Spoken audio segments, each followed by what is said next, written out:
And as we prepare our hearts to celebrate Jesus, let this series remind you once more of our posture. And our posture is worship. Say worship. Worship. Oh Come is the series title. Let me just refresh you kung nakalimutan nyo na po. No? Bakit po Oh Come? Because it's an invitation to worship Jesus, for He came here in the world. And what does worship means? Worship is recognizing the high worth of something or someone. Recognizing the high worth of something or someone. That's why it came from the English root word worthship. Worthship. Because God is worthy of worship, right? And so whenever we say the word worship, it means it captures something in us. Okay, whether it's beauty, greatness, or impact. Look at the person seated next to you. Na-capture ba na niya yung mata mo dahil sobrang ganda or gwapo ng katabi mo? Look at that person. Mukhang so-so lang, Pastor Paul. Okay. Anyway, so beauty or greatness or impact ng tao na yan, that's why napapa-worship ka, di ba? And you know what? That's the danger because our eyes are bound to worship. Yung eyes tayo po, we are bound to worship. And whatever we worship leads us. Whatever we worship leads us. Leads us to what? To have a purpose, comfort, or self-transformation. If there is someone greater than you, nagkakaroon ka ng purpose, I will follow this person. Okay? It's not just leadership. Talagang binibigay mo yung buhay mo sa tao na yan. Or maybe comfort. Someone is higher than me or something is higher than me. Nakaka-comfort, nakaka-secure. Or self-transformation kasi nagkakaroon ka na ng direction sa buhay because you are being led by something or something powerful beyond you. When you see or feel something is bigger than you, that is worthy of honor and submission, we worship that thing or someone. Ulitin ko. When you see or feel that something is bigger than you, that is worthy of honor and submission, napapa-worship tayo sa bagay na yun or sa tao po na yun. So the object of worship is important because it leads us to that thing or that person. And that's why in the end, worship leads you to devotion. Worship leads you to devotion. Pag sinabi pong devotion, loyalty, love, and commitment. That's why it's dangerous if it's not God.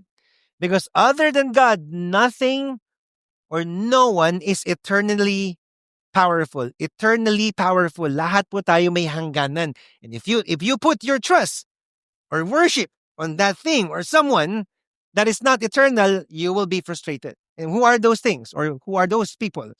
Pwedeng person that you worship, politicians na wino-worship mo. And I mean, if you just look at the social media, may kanya-kanya tayong wino-worship na mga politicians as if they could really change this country.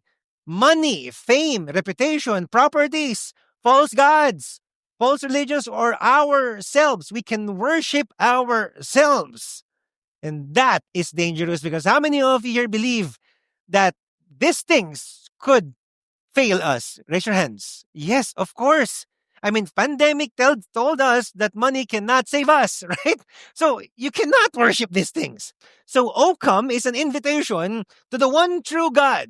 And the God whose majestic rather, beautiful, grandeur, greatness, and the character trump everything and everyone else in the universe. And it's not that God is insecure. On the contrary, God is self-sufficient. So para saan ang worship? Worship is also for our benefit. Why? Because if you worship things other than God, it will be for your destruction, for your frustration. But if you worship God, it leads you to life.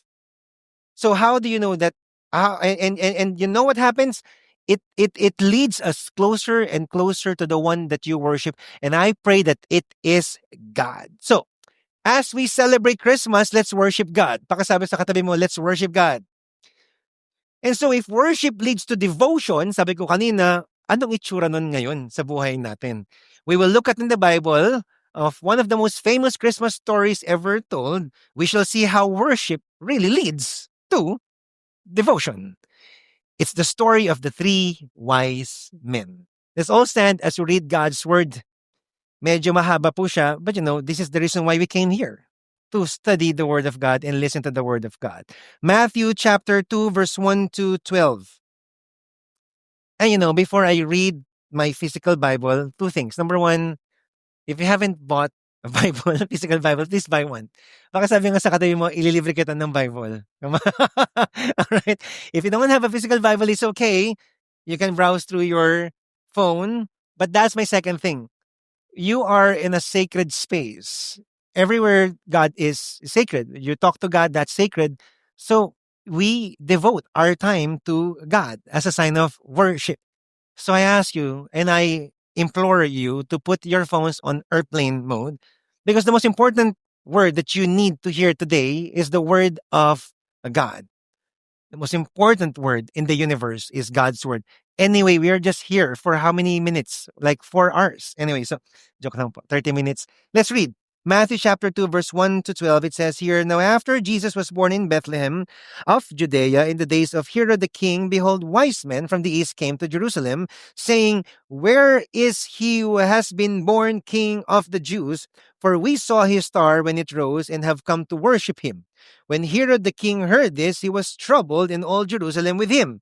And assembling all the chief priests and scribes of the people, he inquired of them where the Christ was to be born. They told him, In Bethlehem of Judea, for it is so written by the prophet. And you, O Bethlehem, in the land of Judah, are by no means least among the rulers of Judah, for from you shall come a ruler who will shepherd my people Israel. Then Herod summoned the wise men secretly and ascertained from them what time the star had appeared. And he sent them to Bethlehem, saying, Go and search diligently for the child, and when you have found him, bring me word that I too may come and worship him. After listening to the king, they went on their way. And behold, the star that they had seen when it rose went before them until it came to rest over the place where the child was. When they saw the star, they rejoiced exceedingly with great joy. And going into the house, they saw the child with Mary, his mother, and they fell down and worshipped him. Then opening their treasures, they offered him gifts, gold, and frankincense, and myrrh. And being warned in a dream not to return to Herod, they departed to their own country by another way.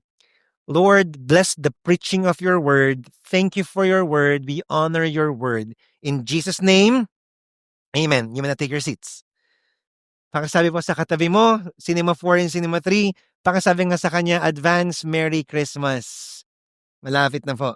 Now, wise men. Let's talk about the three wise men as we have known in the popular mainstream media and culture.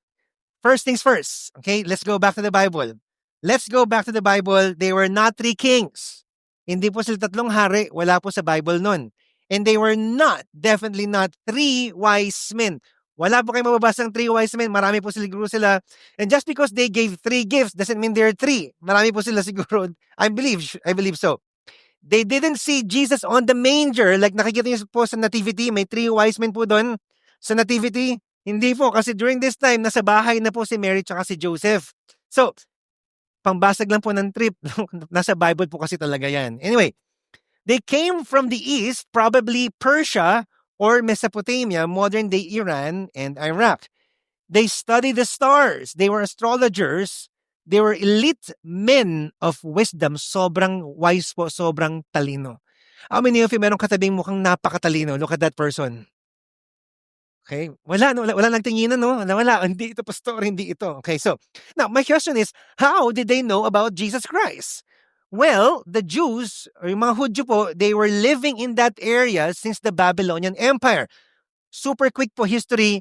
Makasalanan po yung Israel and Judah, and God finally judged them, sent Assyria and Babylonian Empire, conquered them, tapos yung mga tao po sa Jerusalem, ikinalat sa buong Babylonian Empire. And then the Persian Empire conquered the Babylonian Empire. And during that time, the Jews were living under that empire. Prophets arose and talked about that the King of Kings of the Jews will be born one day. Right? And so maybe these wise men read the prophecy. Sa word ni God. And it led them to look for Jesus, They went on a quest for 4 to 6 months. That is Iran to Jerusalem na wala pa pong airplane, wala pa pong sasakyan, camel lang po. Alright? And so, when they saw Jesus, they worship him. And even before they worship Jesus, they were already worshiping them in their hearts. What does that look like for them and for us today? Number 1, allegiance to the one true King. Allegiance to the one true King. Verse 1. Now after Jesus was born in Bethlehem of Judea in the days of Herod the king, behold, wise men from the east came to Jerusalem, saying, where is he who has been born King of the Jews? For we saw his star when it rose and have come to worship. Ang ganda pa ng pagkakadescribe nila para safe. King of the Jews. Because these guys, these were Persian, meron po silang Persian king, and in that empire, under Roman Empire, may emperor po. And so if they say, where is the King of Kings? Baka po mapatay po sila ng Roman Empire. And so they were so really wise. Nasaan yung hari ninyo? Kasi nasa Jerusalem po sila. Right? And so they said, here's our goal. We're looking for your king because we are going to worship your king. The meaning of worship in Greek is this, to kiss the ground when prostrating before a superior. Hindi lang po sila nakaluhod, nakaprostrate po sila tapos sinahalikan yung lupa kasi nasa presensya sila ng isang superior. The King of Kings. They said the King of Jews, it is your king we want to worship. Think about that. So probably they were thinking, di ba Hudyo yung King of Kings at mga Hudyo kayo, malamang kilala nyo kung sino yun. Malamang alam nyo kung nasaan siya ngayon because maybe they were thinking like that. And they were not of that nation. And I saw in one write-up, the wise men worship a king that at the onset did not belong to them. Hindi naman nila hari yan eh. May sarili silang hari. Pero winorship nila yung hari ng ibang nation. Jewish people. And that's what you call allegiance. Loyalty, submission, and commitment. And it's not just affection or agreement. They felt belonged. They felt this king ruled over them. I mean, think about that. May hari sila, pero for them, this is my king. I belong to this king. That's why we say, for example, we pledge allegiance to the Philippine flag. How many of you are Filipinos? Raise your hands. So yung mga hindi nagtaas ng kamay, hindi kayo Filipino. Ulitin natin. How many of you are Filipinos here? Raise your hands. Tataas ka ng kamay ngayon. Bihira oh. Joke lang. So, if you're Filipino, you pledge allegiance to the Philippine flag and you submit to the Philippine nation, right? Just like them. Hindi naman po sila mga Jewish people, Persian sila, but they pledge allegiance to that king. What does allegiance look like for us? If you're going to be loyal, committed to that person, anong itsura nun for them? Let's backtrack a bit kung ano pang pinaggagawa nila bago po nakita nila si Jesus Christ. Number 1, they studied how to get to Bethlehem. Paano nga pumunta sa Bethlehem? Pinag-aralan nila yun. I mean, they've asked scholars around, maybe. They intently studied the Word of God. Sabi, sige nga, ano bang sabi ni Isaiah? Ano sabi ni Ezekiel? Anong sabi ni Daniel? That's what they did. They calculated the cost. 4 to 6 months yata yun. Magkano kailangan natin? And maybe, what's the safest route papunta doon sa bansang yun? Because they just want to worship Jesus. They went out of their way, really thought it true because that's the king they're talking about. Hindi sila pupunta lang ng Sunday service. Tara, punta sa Sunday service, okay lang. Kahit anong oras ka dumating, okay lang. But no, they prepared. They really prepared. Because this is not any other kind of person. This is the King of Kings. So here's my question for us as we celebrate Christmas. How's our allegiance to Jesus? How loyal are we to Jesus? How committed are we to Jesus? Even Cinema 3. And here's my ultimate question. How far can we go just to give our lives to Him? How many of you are glad that you are living in a nation na hindi po tayo persecuted as Christians?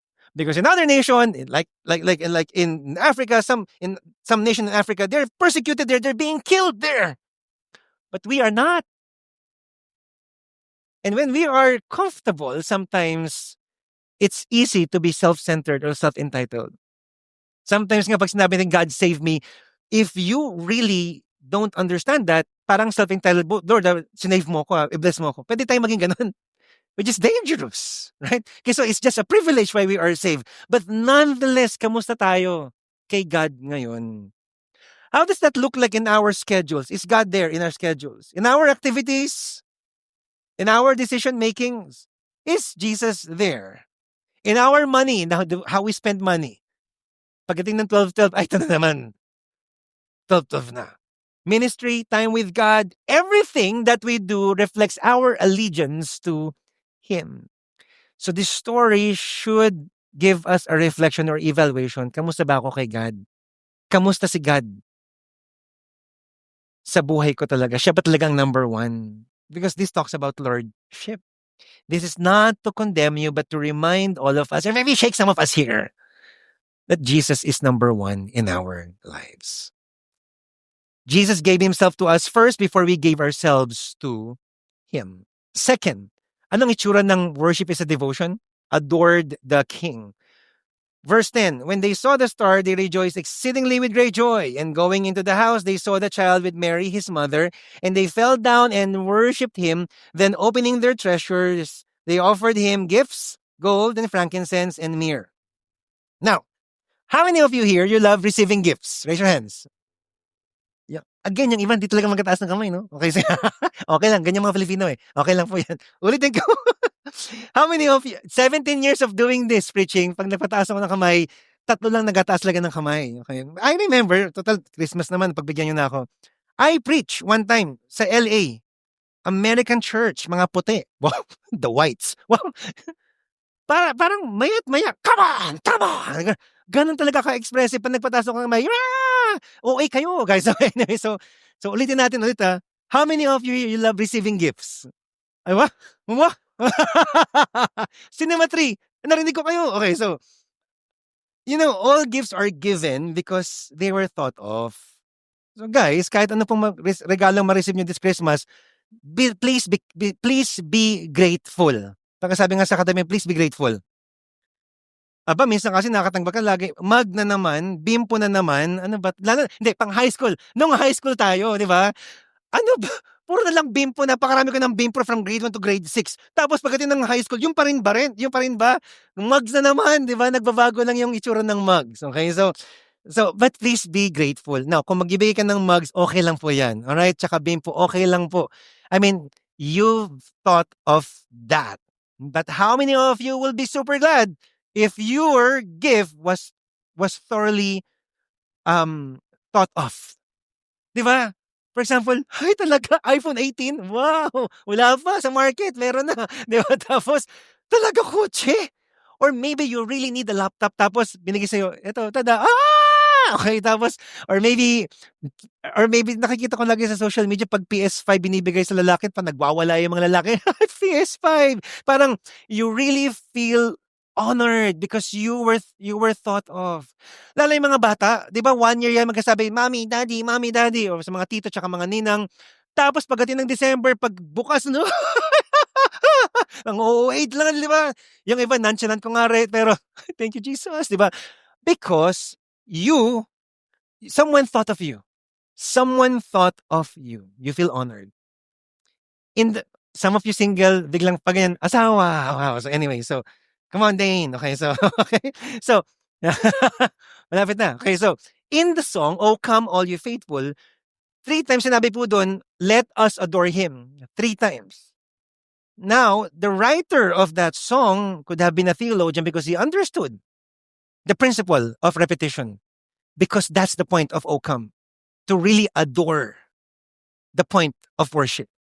And the meaning of adore is love, respect, and honor combined. And when you adore someone, you give the very best fitted for that person gift. In the case of the wise men, they gave, number 1, gold, and then frankincense and myrrh. Bakit gold? Because they saw Jesus as King of Kings. At bakit frankincense? Because they saw Jesus' priestly role. Pag sinabing priestly role, He will bridge the lost people, the sinful people, to God the Father. Bakit myrrh? Because perfume for burial. Anong ibig sabihin nun? Pinag-aralan po nila. Inisip po nila. Hindi sila nagbigay ng bimpo, joke lang po. Okay, so, hindi nila, pinag-isipan po talaga nila ibibigay nila kay Jesus Christ. Because when you adore God, it means you don't give out of convenience or comfort. It's costly. You really think, you prepare for it, we think it through, it's purposeful.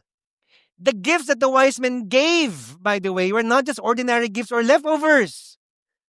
They gave the very best. And I'm not just talking about your finances on Sunday. I'm talking about your life, our life. We give our very, very best. Because adoration to God is a reordering of our lives. That's talent, that's time, that's treasures. Ito pa nga lang, isang buong series na po yan eh. Are you here? Nire-reorder po talaga ni God yung buhay natin kung siya po ang ina-adore po natin. Yung time natin sa napupunta, yung talents natin, are you using your talent to really adore the King or honor the King? And I'm not just talking about ministry here, serving and ushering. If whatever job God has given to you or business God has given to you, give your best as an adoration to God kasi siya yung ultimate boss natin. And then treasures. We give to God. We give to the heart of God, to the poor, to the people who are in need, maybe in real life or His mission, because you adore God. And how were they able to give it?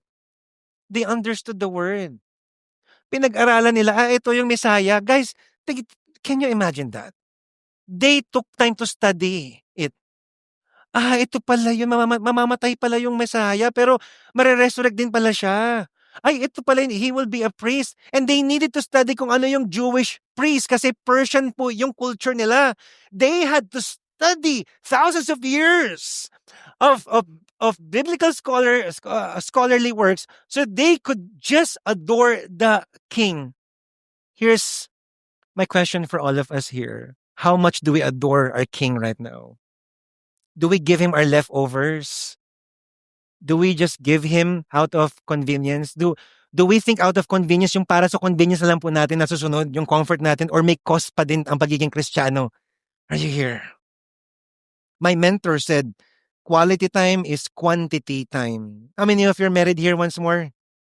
How many of you here women, mga married women, you love to have dates with your husband? Kung 5 minutes lang po, date tayo, 5 minutes lang ha. Hindi po date yun. Di ba? Hangout lang yata tawag dun. In order for you to have quality time, kailangan yun ng quantity time. So that you could say it's really quality. This is God we're talking about.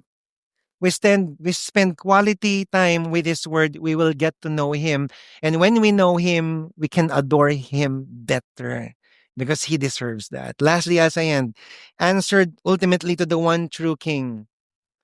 Verse 7, then Herod summoned the wise men secretly, kasi nalaman ni King Herod and ascertained from them what time the star had appeared. Now, pag nagbasa ka ng Bible, kailangan lagyan mo ng konting drama. Are you here? We all know that Herod wanted to kill the baby kasi insecure. Grabe po talaga yung world history po, napaka-insecure na tao po ni King Herod. So, kailangan lagyan mo ng drama to. Verse 8, and he sent them to Bethlehem saying, go and search diligently for the child. Tagalog, Okay.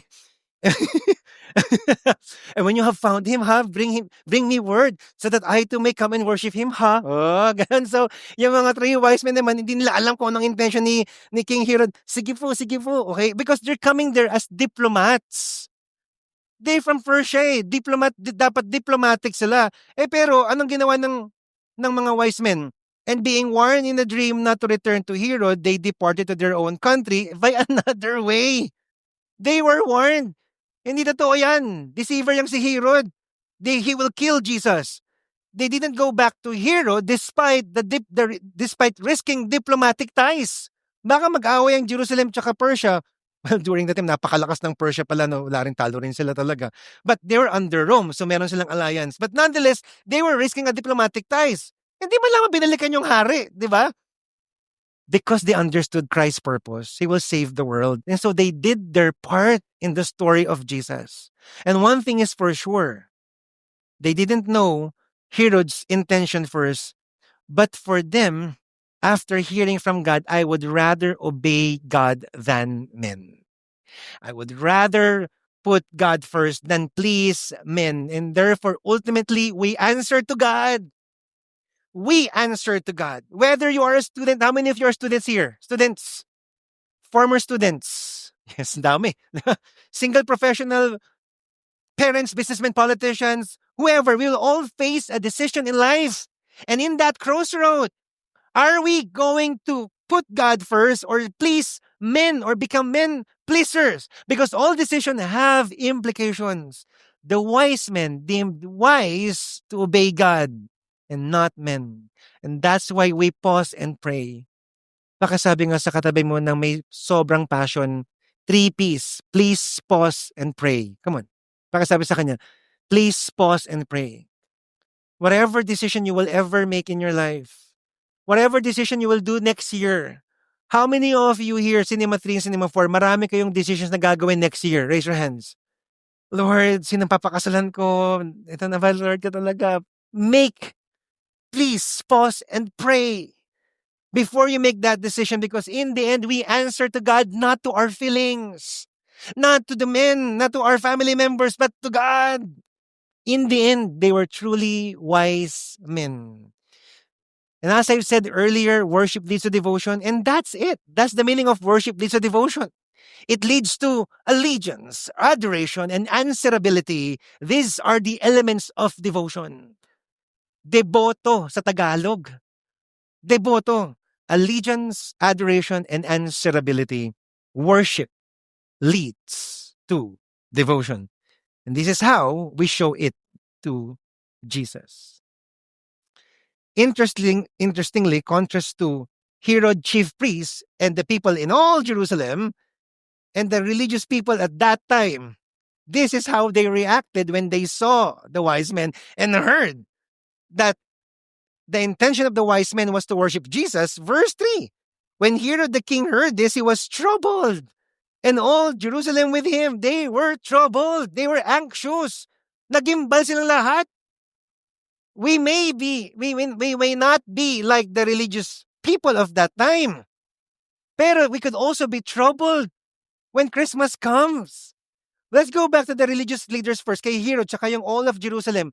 For Herod, hala, may king? Ako lang yung king ah. For the religious leaders, they know about the king because they studied the Old Testament and the prophecies. At they were Jewish and the prophets were Jewish, and yet they missed out on Christmas. They missed out on the birth of Jesus. They missed out on when the shepherds went there. They missed out when the wise men went there. And all the people in Jerusalem, they missed out on Christmas. Why? They've been waiting for the Messiah, pero ang tagal na, ayoko na maniwala. Maybe for some of them. They missed out on Christmas. And here's the truth, guys, and be very careful of this. Either they were focused on themselves or something else. Either they were focused on themselves or something else, and that's why they missed Jesus. They were not able to see the King of Kings. For the Christians, as Christmas gets closer and closer, 4 days na lang po, no? Before we drown into so many activities, 1,000 Christmas parties and reunion ng grade 1, grade 2, grade 3 na classmates mo. Bago pa tayo bumili na napakaraming regalo bukas or mamaya, let's not miss out on Jesus this Christmas. Baka November pa lang, ano kayong regalo bibilhin ko? Wala ng pera. But maybe the money was running in our minds. Ala, sinong bibigyan ko na 1,000 aking pamangkin? Sino dito merong 1,000 pamangkin na hindi mo nakilala? Tapos, ay, tito po kita, di ba? May regalo. And sometimes we could miss it out. Baka maging event lang po ang Christmas, hindi na para kay Christ yung Christmas. And maybe, not just during Christmas, but the rest of our time next year. I mean, this year, politically speaking, how many of you are frustrated sa nangyari sa bansang Pilipinas? And because of your frustration, baka nakikita na lang natin yung nangyayari sa bansa ay hindi na si Jesus Christ. We could also be missing out on Jesus not just in Christmas, but every day of our lives. My prayer is that we may not miss out on Christmas. Because in the end, and in the beginning, we answer to Jesus. Let's prepare our hearts always for Jesus. And that's why I'm proud to say that yesterday, for the first time, nagsambang gabi po ang Victory Santa Mesa. Yes. And did you know that in history, the church in 1600s decided to have this so that they could lead the Filipino people to worship Jesus as they prepare for Christmas, grabe po yung intention ng heart. Nagising iba dito, 2:00, Dane, 2:00 ka ba nagising? Hindi ka na natulog. Hindi na natulog yung iba, 3:00, pagising ko ng 3:30, totoo ba talagang gagawin natin itong lahat? But because the intention was this, to prepare our hearts for the Christ of Christmas. This kind of series is important during Christmas season so that we'll always go back to the reason of the season. Si Jesus Christ lang po talaga. And it's not just during Christmas, but every day of our lives. We worship Jesus every day, not just during Christmas. And I pray that that would lead to a devoted heart, allegiance to Jesus, adoration to Him, answering only to Him and not to men. As I end, let me recap the characters of Christmas for the last 3 weeks. Mary, shepherds, and the wise men. Mary, shepherds, and the wise men. And here's my question that I'd like you to ponder. What did they have all in common? What did they all have in common? They were all marginalized. Bakit ba sinasabing marginalized? Imagine a margin nasa edge. Laging nasa edge lang, wala sa center. Kasi hindi nakikita, peripheral lang, hindi sila significant. Hindi sila number 1. May mga number 1, pero sila, dito lang sila. Are you here? Mary. Bakit si Mary marginalized? Because in that culture, women are second class. Property lang po. They honor the mothers. They honor the mothers. They honor them as humans, but they were just second-class citizens. Ganun po, kababa ang mga babae. Shepherds, overlook, ang babantot, madumi. Right?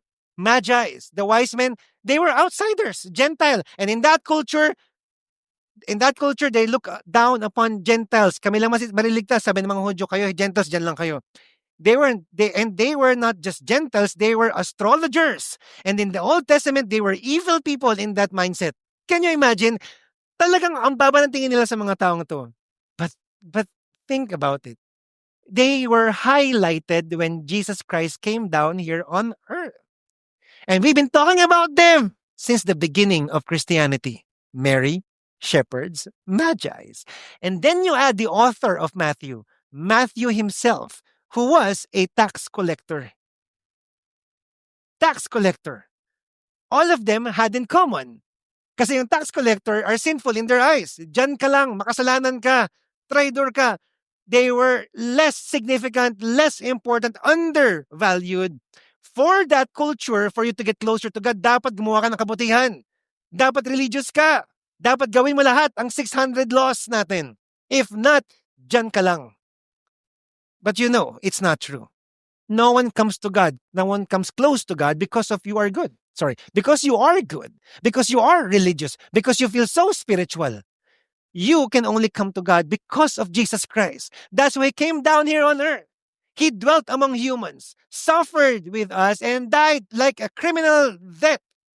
So through Him we'll be saved from sin, and through Him we could be closer to God the Father. And you call that compassion. Say compassion.